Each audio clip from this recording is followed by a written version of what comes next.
The customers have started feeling that they deserve more than what they are actually paying for. And sometimes if you have the ability to even pay more, you feel that you can probably like own that place or own that service, right? Own the person who is probably doing the service. Indian customer, I feel, is extremely pampered. If you need more services, then pay for it. But you are denying to pay for it, na? If you go to Apple store in India, right, and उनसे आप पूछोगे कि where is this iPad, right? They'll say it's there, right? They'll not take you. They'll not try to explain the product. They'll not even take the pain to actually show you to that particular place. They'll say वहाँ पे पड़ा. There is bunch of condoms on the roof of the room. This happened. Wow.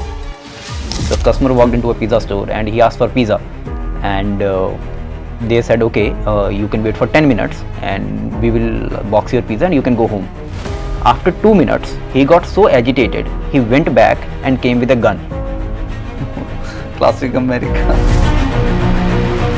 If you want to start a liquor brand, go sit in an ahata, see what people are doing, what they are ordering, right? How they are consuming it, who are sitting there, are these friends, are these brothers, right? What is their drinking pattern? And I feel that observing customer is more important than actually asking them or talking to them. If you ask somebody that what do you need, he'll say I need faster horses. Now, as an entrepreneur or as a businessman, you need to think that what he actually means is that he needs a faster mode of transportation. Customer is king, that is for sure, but a king cannot be right always.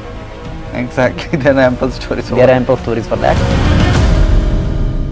Hey everyone, so we are back with another episode. Nitin, we are starting with a story today, and today I'm going to tell you something which is disturbing, but which is also fascinating. So there was this hotel. I was talking to one of my friends. He was telling me this story. In the hotel, 5-star hotel in Delhi, a customer comes in. He is probably spending there 3 days for a honeymoon, and when he goes there, he stays there. He does not come out of the room. 3 days later, he calls someone to clean the room, and what he found is there is bunch of condoms on the roof of the room. This happened. Wow. Right? Now, the usual protocol is you have to call someone and clean everything up, right? And he calls the manager. He wants everything cleaned, and of course, there is certain level where the manager can get furious and address it. But what the customer does is he says, I'm going to pay you 30,000, go get it cleaned up, more than what his actual bill was for the whole 3 days, right? And the problem was sorted. Right. The point I'm trying to convey to you is, Indian customer, I feel, is extremely pampered, and not in every segment probably, but I feel that in general this trend has caught up, and somewhere down the line the customers have started feeling that they deserve more than what they are actually paying for. And sometimes if you have the ability to even pay more, you feel that you can probably like own that place or own that service, right? Own the person who is probably doing the service. Where do you think this started to happen? If it is happening actually, first of all, do you agree with this? And secondly, if you do agree with this, when did it started happening? Like if we talk about history, was it 10 years back? Was it 20 years back? Was it 100 years back? So first of all, interesting topic for today's podcast, I guess. So I think we are talking about, is the customer always right? And if it is, then what are those scenarios, right? So now coming back to your story, I think yes, Indian customers, especially the elite customer, that what we call the cream of India, they are pampered, and they are pampered to a point where they think that they can get away with anything, something similar that you have mentioned, right? And I understand the dilemma that somebody has to clean that room, right? It's not about the money that you pay extra 30,000 bucks or extra 50,000 bucks to clean the room. It says sometimes these things are inhuman for the person who is cleaning it up, or maybe the service provider, right? That's correct. The hotel staff, the management, the brand. But in my point, I think as a service provider, you have to clean it.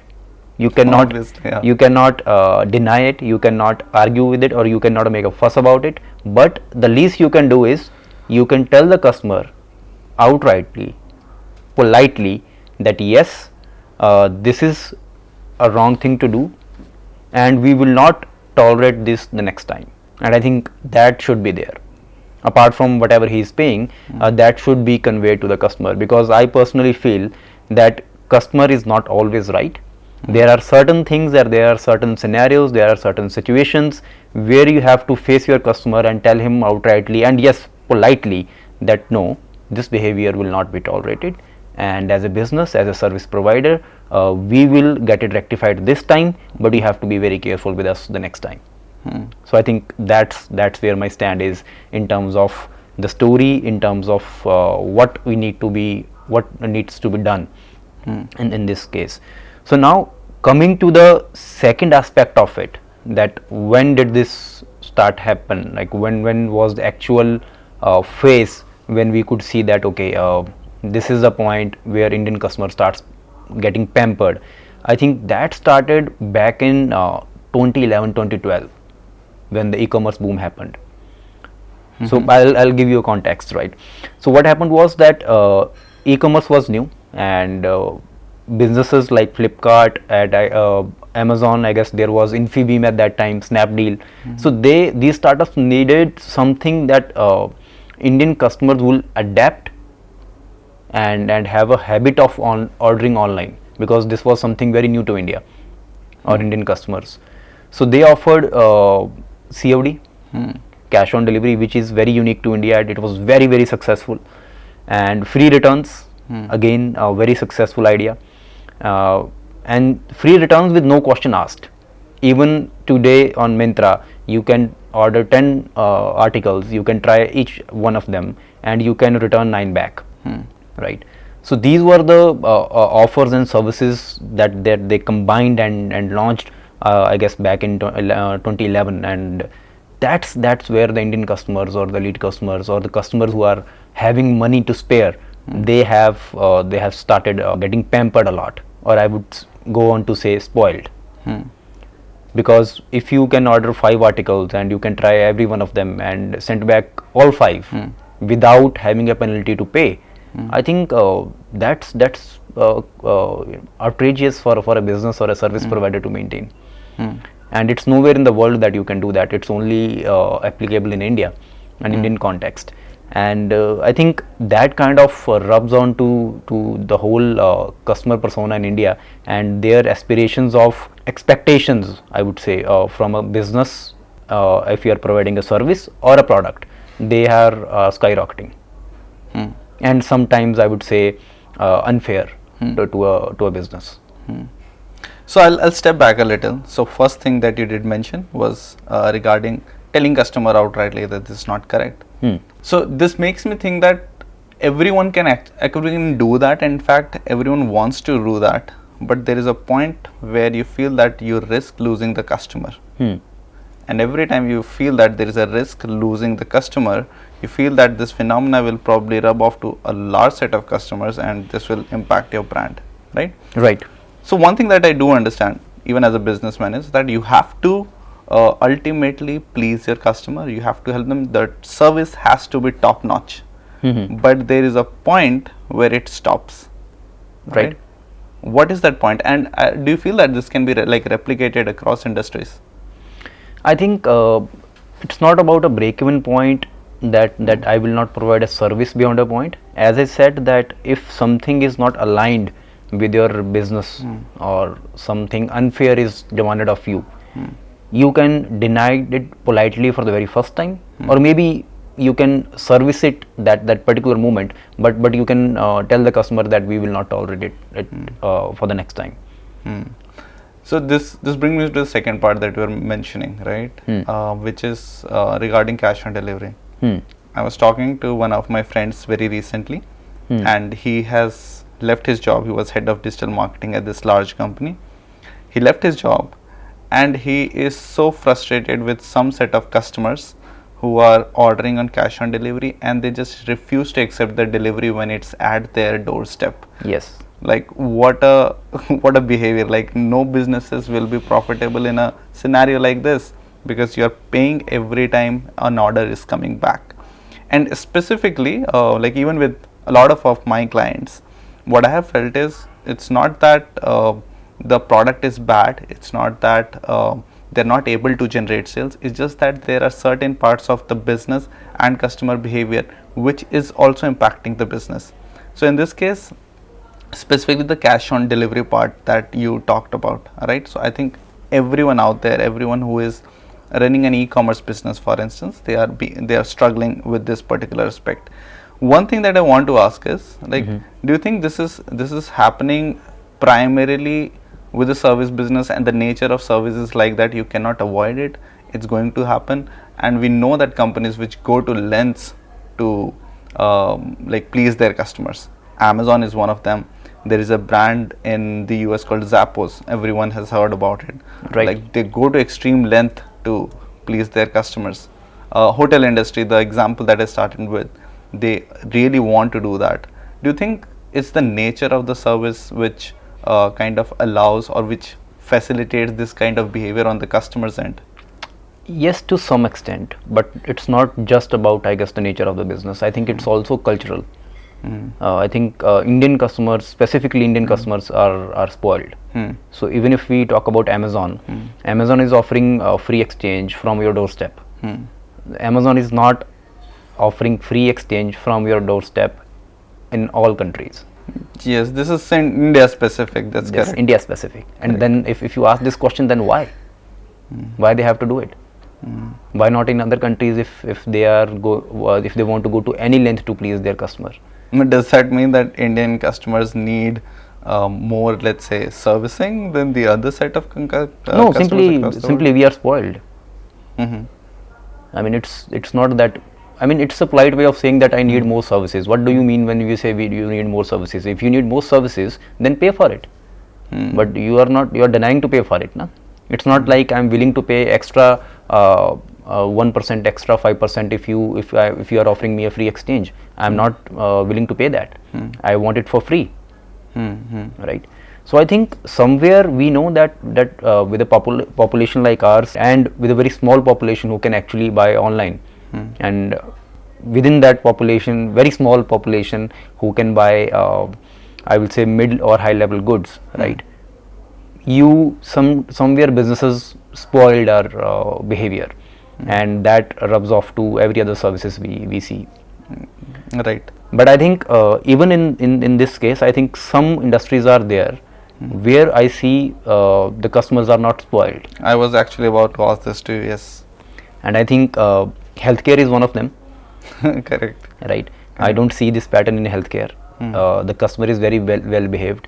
The same customer who is ordering, let's say, from Myntra, use that dress for a party, remove the tag carefully, and then reattach the tag and send it back. We have heard the story. Yes. We have heard this story, and this is very, real things. These are happening all across India, right? The same customer, when he or she goes to, let's say, a hospital or a medical professional, he behaves totally different. Now he's willing to wait in line. He is willing to wait for his number. He's feeling gratitude once he's served. All these patterns change. So I think healthcare is one, and second is, I think, legal system. If you are talking to a lawyer, you are very well behaved. So I think these are the two industries where I see you are not pampered or spoiled as a customer. I'm just thinking out loud. There's this, but this is a very good example. Although I feel that this also happens in some other categories. For instance, so one of the clients I was talking to yesterday or day before, he mentioned that if you go to Apple Store in India, right, and उनसे आप पूछोगे कि where is this iPad, right? They'll say it's there, right? They'll not take you. They'll not try to explain the product. They'll not even take the pain to actually show you to that particular place. They'll say वहाँ पे पड़ा, right? So I feel that this happens. I think in certain segments as well. Now when I'm thinking out loud about this, probably healthcare and law are those particular segments where is there a lot of information differential.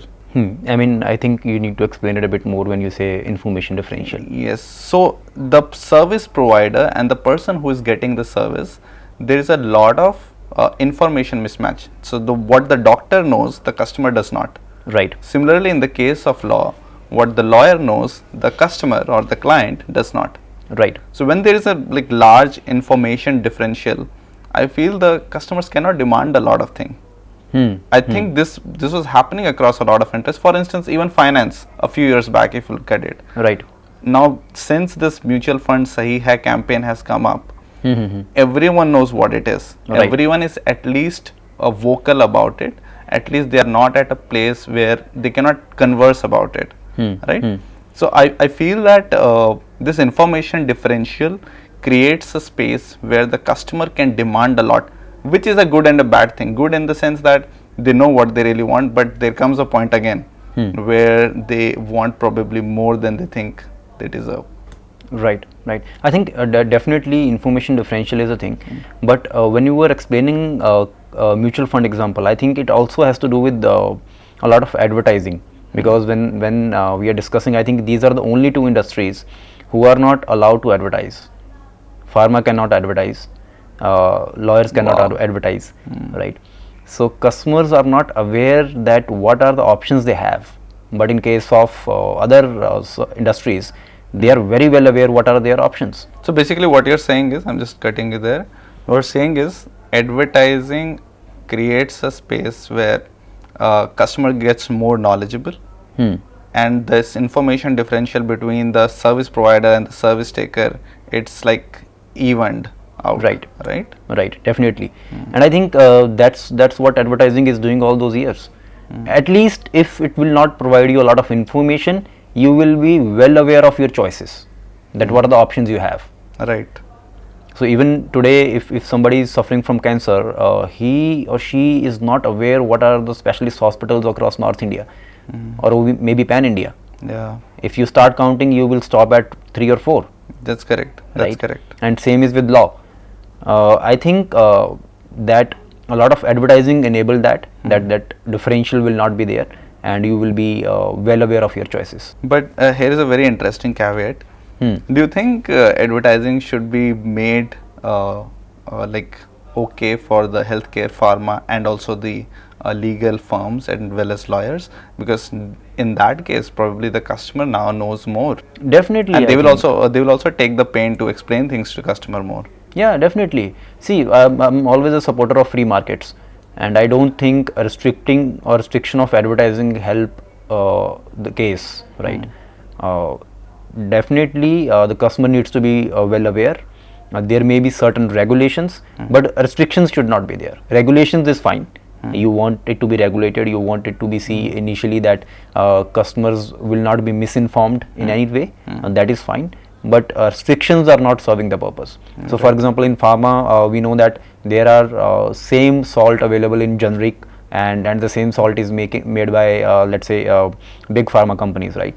So if the customer is aware, if there is an advertising allowed, then he can make a choice that if the same salt is available at $50 and the same salt is available at, let's say, $150, what are my options and how will I make a choice? Should I go for the $50 salt or $150? The salt is same, it's just the brand, right? So I think these things will also help the end customer. So I think advertisement should be allowed. There is no discussion about that, at least in my head. This also brings another point into my mind, specifically regarding the pharma example. So we know for a fact, based on our own resources, that let's say there are two pharma companies which are manufacturing similar products or exactly the similar formula. Even the manufacturing practices are different. Now, if these companies are allowed to advertise, right, they can actually also go back and communicate that their manufacturing practices are way better and different than the ones which are probably not following stringent practices. Definitely, I think right? One example would be not every company in India is allowed to export to US, right? Yes, because the guidelines are very strict, very stringent, right? Yeah. So when you actually promote your, advertise your hygiene, your processes to the customer, that why are medicine cost in a certain way and why you should prefer us over other companies, I think that makes perfect sense for customer. Even I don't know which are the ones their practices are more hygienic and more refined. I only go by the brand name and see that okay, if they are able to export to Europe, then maybe their factories are more hygienic than rest of the manufacturers, right? Right. Because at the end of the day, it's a very critical product, right? It's going to affect my health in multiple ways. So it should be there. But coming back to the point where we started earlier, I think customer is not always right in services, and there has to be certain limits. There has to be certain ways where we can convey to the customer that okay, this behavior will not be acceptable. Maybe we can deny it for the very first time, maybe the second time, but that has to be communicated. But is there any other example that comes to your mind which conveys that customer is not always right? I think we talked a lot about services as of now, but I think there are other examples in product as well.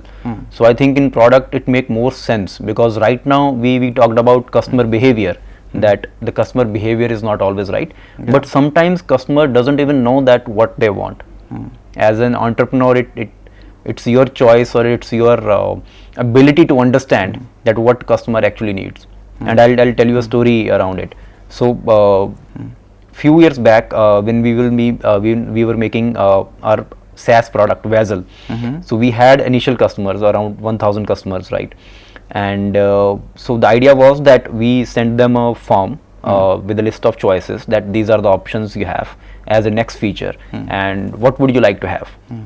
So in the most of the features, the user responded with that they need more analytics, right? So at that point we were not offering ad analytics, we were not offering a lot of channels. So they said that okay, they need more analytics, so we should build one. So we sat with our co-founder Shavi, and we made more analytics. We tried to do in-depth analysis, and 2 years later we realized that customer is now bombarded with a lot of analytics, and they don't know how to use it. That's correct, I remember. Right. So what I actually realize is that they think they need more analytics, but what they actually need is a tool which can help them drive insight in a simplistic way. In a plain English, can tell them that okay, this is wrong, this is right. This parameter is affecting your sales, this parameter is affecting your ad spend. This parameter is if you can write a copy in a certain way, you will improve your engagement. They need a clear insight, not more analytics. But customer doesn't know how to communicate that. And it becomes more challenging for an entrepreneur or a product manager to understand what customer actually needs and build your product accordingly. So I think it's very crucial that you go through that, you understand that, and then you build your product. So this reminds me of that classic Henry Ford anecdote. Like if you ask people what they really want, they will tell you that they want faster horses instead of cars, right? Yes. Now this is very fascinating point, because like most of the times, even if you talk to like entrepreneurs, almost all of them suggest that you go and talk to the customers. Everyone says it, right? Right. But I also understand this, because if you ask customers, they'll probably need an upgrade on the current product. They'll ask for better service, but they'll not come up something entirely new that they really want. And this is where I was listening to another podcast, and this was with a lot of this liquor entrepreneurs, the new age entrepreneurs, and what they were mentioning is that if you want to start a liquor brand, go sit in an ahata, see what people are doing, what they are ordering, right, how they are consuming it, who are sitting there, are these friends, are these brothers, right, what is their drinking pattern. And I feel that observing customer is more important than actually asking them or talking to them. I think you summed it up better, right? I think maybe the customer doesn't know how to communicate what they want, but when you observe them, then you can observe them in their natural behavior and see that okay, this is what they need or how they need it. Right. But how to create this balance? How do you filter that noise, right? Because it's not like it's like customer is completely dumb. What you are saying is he's not always right. Right. Correct. Right. So how do you know that where do you stop listening to that particular customer, or where do you filter that all the noise which are coming from the customer's end? So I think I will not say we should stop listening to the customers. We should, but we need to interpret them. We need to understand. We cannot take it literally. to give you the same example, that if I talk to someone and they need that, okay, Henry Ford example, right? So if you ask somebody that what do you need, he'll say I need faster horses. Now, as an entrepreneur or as a businessman, you need to think that what he actually means is that he needs a faster mode of transportation. He doesn't actually need a faster horse. Right. Maybe he need a faster car, a car maybe a train, maybe a scooter. That we need to think about, but certainly not a faster horse. So customer may not be able to, what you're saying is customer may not be able to think about something new. Right. He may ask for upgrade. Yes. So that's a mistake we made with Vessel. Right. We upgraded it, but actually they were asking for something new, something that wasn't even existing. Right. Right. So I think that's what we need to understand, that customer cannot communicate or may not be able to communicate. You need to make sense of it. So I think in product specific businesses it makes absolute sense to interpret that feedback, and also on the same side filter that feedback as well, because there will be always customer complaining or customer who want pampered, as we discussed. So you need to filter that out. So I think recently I was listening to Dipender Goyal from Zomato, and he was saying that there are always customers talking about certain things are being late or certain things are not happening in a certain way. But I think he also understands that, okay, I am improving my processes, but there is a limit to that. So there is another fascinating story I was reading on Medium. So it's from Tennessee, US. So a customer walked into a pizza store, and it's a real story. So a customer walked into a pizza store and he asked for pizza, and they said, okay, you can wait for 10 minutes and we will box your pizza and you can go home. After 2 minutes, he got so agitated, he went back and came with a gun. Classic America. And he wanted to shoot them, and that happened within 3 to 4 minutes. So then the police came, and he pleaded guilty for assaulting the manager, the cashier. And why? Because he did not want to wait 10 minutes. Yeah. And I think that was a very, I would say, normal or ordinary request to wait for 10 minutes for your service. Right. You want a fresh pizza, you want a warm food, and you don't even want to wait for 10 minutes. How will that work? It will not work. So in this case also, the customer was not right. So as a business, what you can do is politely tell them that, okay, this is not right and we will not take it, or this is not feasible at all. But on the same side, as a service provider or as a business, you cannot lose your empathy for your customers. You cannot downgrade your service saying that, okay, they are not always right. But it has to be balanced. Right. Now this brings me to the idea that you were talking about, how to actually on how to filter or probably interpret the customer's point of view. And I think this is where data and analytics also come in. So you know for a fact that there is a lot of NPD demands from our current customers. Yes. What are the new products that we can develop? Right. And you want to listen to the customers, but you still don't have the right set of idea about whether it makes a business sense or not. Right. And that's the study you need to do. So for instance, I feel that the tools that we are using internally, they enable that a lot. Recently, I was looking at like Helium-10, and specifically in the health category, I was looking at what products that we need to make, and what I realized was the products that we were sitting and discussing in the meeting that we should be developing, it was entirely different. The products which were getting popular were different. The products which were being let's say bought more, they were extremely different. And you cannot just go and ask customer all of these things. There has to be certain set of tools which enable you to do that. And similarly, Google's price competitiveness tool, for instance, or Google's product research tool in Google Merchant Center is what allows us to do. Right. But any ending notes, Nitin, that you would like to add to this particular podcast? Yeah, I think we can end on a note that customer is king. That is for sure. But a king cannot be right always. Exactly. There are ample stories for that. A king can be wrong, a customer can be wrong, and there are multiple instances of that. If you are running a service, then also he can be unfair or demanding unfair services from the business, right? And if you're building a product, then again you should keep this in mind. So we should take our customer like that okay, they are the king, we should serve them well, but a king can be wrong at certain times as well. We have to also keep that in mind. Right. I think this was a very interesting discussion. Yeah. And I think from all the episodes that we have done in the past, this is where I think we talked about things which are more important in day-to-day life.